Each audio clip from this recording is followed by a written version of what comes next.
Matatandaang si Atty. Virgilio Garcia naghain ng disqualification case laban sa mga Tulfo na kinabibilangan ni Erwin Tulfo, Ben Tulfo, Wanda Tulfo Teo at dalawa pa nilang kamag-anak.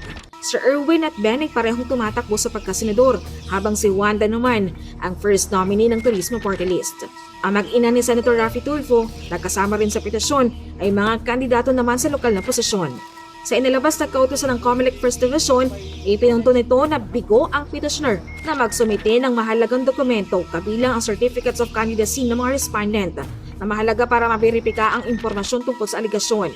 Dahil dito, hindi rin daw mabiberipika ng COMELEC kung naiparating sa mga respondent ang reklamo para sa pagkakataon na makasagot sila sa petisyon. Anti-COMELEC Chairman Atty. George Garcia naging mabilis ang pagbasura sa petisyon dahil sa technicality. Dahil dito, hindi na raw kailangang dumaan pa sa mas malalim na deliberasyon ng kaso. So ano po ba ang pinaka-number 1 ebidensya ng isang tao ay isang kandidato? Hindi po ba yung certificate of candidacy?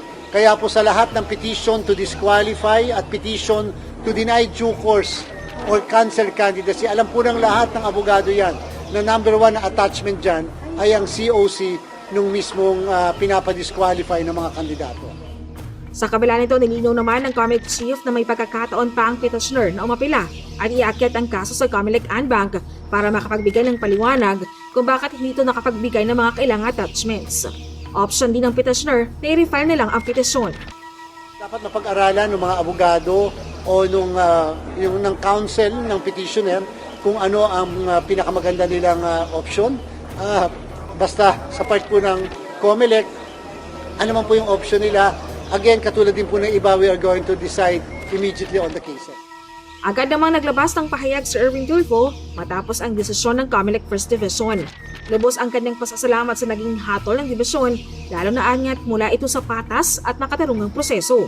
Bagamat nalusutan ni Erwin Tulfo ang isang DQ case, may isa pa siyang disqualification case na kinaharap sa COMELEC.